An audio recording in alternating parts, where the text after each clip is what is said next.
and welcome to Cupcake Addiction's giant cupcake graduation hat tutorial, where I'll be showing you how to make this fantastic graduation hat cake out of your giant cupcake mold. Tools and equipment that we will be using today, I have a couple of boards. Now I've iced both of my boards. I'm using a 11-inch round, so an 11 or a 12-inch round will be fine for this, and I'm using an 8-inch square. If you're not sure how to ice your boards, I will leave a link to our tutorial for icing the boards in fondant in the description box below. With my 8-inch square, I've also used a black ribbon around the edges so we can't see any of that silver board coming through, and I've gone with red for my baseboard because those are going to be the school colours, so you can change this theme to match your graduation school colours. I've got my Congratulations on Your Graduation scroll printable. That one is available for download, and I will leave a link to that in the description box below. And it also comes with your little graduation scroll cake pop labels if you'd like to have a look at our cake pop tutorial for some matching cake pops to this great cake. I've got 2 knives, I've got some red fondant and some black fondant, a little bit of melted dark chocolate, and of course I've got my giant cupcake. Now with the giant cupcake, I haven't made the entire cupcake. I've only made the bottom half, so not the pointy top, just our bottom half. Before I started that cupcake, I made a black chocolate cupcake case. So if you haven't been following us through our giant cupcake basics and the how to make a giant cupcake case tutorials, I will leave links to all of those in the description box below. The black cupcake case, I made an outer layer, so my very first layer was made using Wilton Black Candy Melts. And the inner layer, because I always like to give those 2 good layers, is just dark chocolate, which saves a little bit of money on those candy melts because they're not cheap. I've layered my cake inside as per our giant cupcake basics layering and stacking, and I've used chocolate ganache because it's the same sort of dark colour as our nice dark patty pan or cupcake case, so if any of it comes out or you can see it poking around the edges, it's not going to be as noticeable as a white buttercream frosting. So the first thing that we want to do today is we're going to take, this is our presentation board. So I've dressed my cupcake on a different board so that I'm not going to make a mess out of the presentation board. And I know that my scroll is going to go across the board like that, so I want to position my cupcake just back here on the board. So we'll move that scroll away so that it doesn't get dirty at all, and I'm going to take some of this melted dark chocolate. Now the melted dark chocolate, I just want to take my knife and I'm just going to pop a little dollop of it back here on the board about where I think I want that cake to go. So just sort of spread it out a little bit.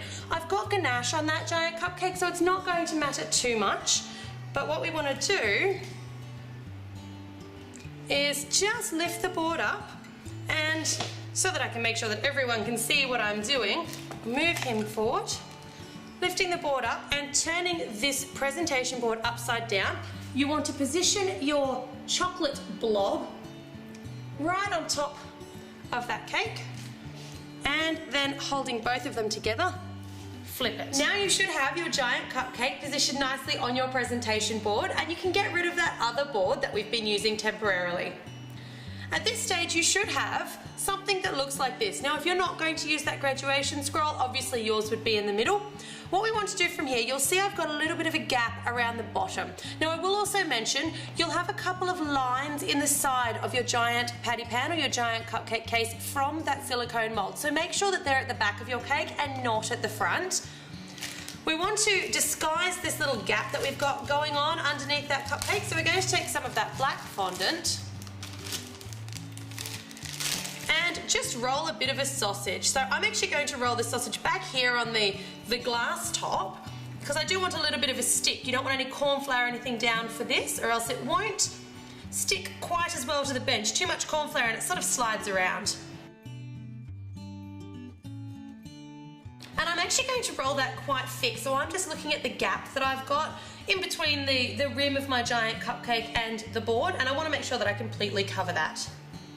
Alright, now taking your knife, just cut off the 2 ends. Your ends will always be quite thick on the sausage, and I always want to make sure that my sausage seam is going to meet up around the back of my cake. So whenever you're making a cake, make sure that you always know where the back is, and I'm just going to rest that around like so.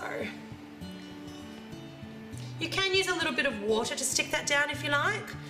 I'm not going to today, because I know that I'm going to push it in. So I've just cut the back, and you can see it's all sitting there quite sort of loose. So now just take your finger and just push it into those gaps. So you really want to you want to go with those little grooves of the giant chocolate patty pan or cupcake case. And you'll see it's actually stretching out a little bit. So start at one side, go all the way around, and you'll cut off a little bit more as you get to the back. This is one of the reasons that I didn't bother using water here, because I didn't want to stick it and then have it move a little bit as I was repositioning that black sausage. All right, taking your knife, just cut it off, and there we go. So that's just neatened up the base of our giant cupcake, or our graduation cap base. And you can take that fondant, put it back in the Ziploc bag so that it doesn't dry out. Now we're going to attach the graduation hat top, or the board. So you're going to take that melted chocolate again and the knife, and you don't need too much here, so just a little bit of a glob of melted chocolate. And take your board. Now with my board, I've got my little spot where my ribbon has met up, so I want that at the back, and I'm going to position it sort of on a bit of an angle like so. So you can see how it's going on there, and I'm just going to sit it down on top of that bit of chocolate, and we'll put that off to the side to let it set, and then I'll tilt it up so that you can see what's going on there. Now while that's all happening, we're going to get rolling our red tassels to match our red board in our school colours. So for your tassels, you're just going to take that red fondant, and I actually rolled mine into a sausage again, but I rolled it quite thick. So once again, I'm going to do that on my black bench back here.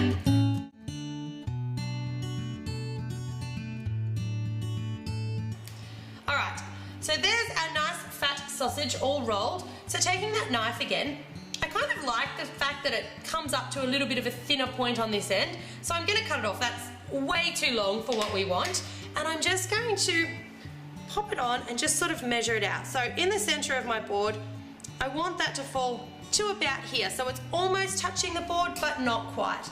So just cut it off when you're happy with the length, and then we're going to just push out just the last sort of inch or 2 inches. Just push it out on your board with your finger so that it's kind of flat, and also with the very, very top here, just push that down so it's a little bit flat. That's just going to give us something to adhere it all to, or adhere the chocolate to.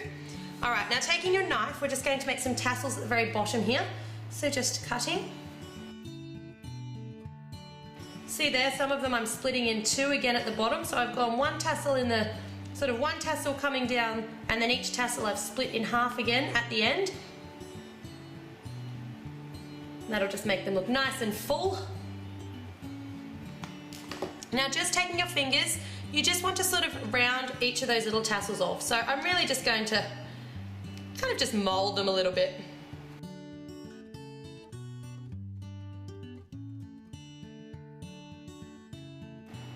All right, so when you pick that up, you've got there your little sort of tasseled end, as you can see. So I've sort of got 5 main tassels, and then it splits into 10 down the bottom just to make them look a little bit more, I guess a little bit thicker and a little bit more full. So just checking my height there again. All right, now because I've squashed out those tassels a little bit, we've gotten a little bit of extra length. So just putting it back on my board, I just want to chop a little bit more off the end, round that off and flatten it down. Now, so that you can see what's going on with our giant cupcake at this stage, to give you a nice sort of a front view, that's what you're looking at. So you can see there, it's really looking like our graduation hat. Now this is still the front of my board, this is going to be the center, and I want my tassels to come just over the front. So a little bit more of our melted chocolate glue, and I'm just going to dab that into the center of the board. Make sure not to drip it anywhere because you don't want to mess up your beautiful black board at this point. And rest your little tassels on top, drape them over the edge. Now I also like to put just a tiny, tiny bit of that melted chocolate just at this edge here so that it doesn't move around. So once it's positioned and you're happy with how it's positioned, just another little tiny, tiny dollop of melted chocolate just wherever it's going to sit on the board. Now you want to leave that until it completely sets, and then we'll come back and we'll just neaten off that top a little bit. Okay, so I'm happy that my dark chocolate's pretty well dry enough to hold everything together. So I'm just going to take that black fondant one more time and we're just going to roll. I promise the last sausage for this tutorial doesn't even have to be an exact sausage. So I'm just going to roll it into a quick ball to make sure it's nice and seamless and nice and neat, and I'm just going to roll it in my palms. You can see there, just a nice, quick, easy sausage, and just you just want to make sure that it's going to go all the way around. So we want a nice flat edge on either edge. Go about there, but we might need to cut a tiny bit more off. No, that looks like it'll be perfect. All right, so I'm just going to pinch one edge down and the other edge down, and that's just going to help it meet up with our little red tassels. And I'm just going to sit that on top. I'm not too worried about it sticking or not sticking. It's on top of the board, it's not going to be going anywhere. So if you're worried, you can use a little bit of water or a little bit of melted chocolate. And that will just finish off the top of our hat quite nicely. So here you can see you've got a really nice graduation hat giant cupcake. And I will put up some great still shots of that. It's not the best camera angle. So to finish that one off, I'm going to add in our graduation scroll. As I mentioned, if you do want this one, we're going to have congratulations on your graduation option and also just a happy graduation option. And you can download those by following the link below. And I just want to make sure that that's pretty well centered on my board. So make sure that you're not looking at the top of your hat for centering, you're looking at the actual overall giant cupcake. So I think mine's going to look best about here. And I'm just going to stick that one down. Now I actually printed mine out on a sticky label. So you can either use a sticky label if you've got them, otherwise it's the board. It's not going to be eaten. You can use a little bit of just a craft glue or double-sided tape or whatever you like, even a little bit of, probably not water, but yeah, any sort of a craft glue will stick that down. So there you have your really cool and really easy graduation hat giant cupcake. That's going to feed about 10 people, and when you do want to serve that one, you just want to take a knife, you want to slip it in between the board and the top of the giant cupcake and just twist it. That board's going to pop off and you're going to be able to cut that just the same as we show you how to cut it in our how to cut and serve a giant cupcake tutorial. I hope that you've loved this tutorial as much as I've enjoyed making it for you. Do make sure that you check out our graduation hat cake pops, the perfect partner for this great cake. And as always, thank you very much for watching.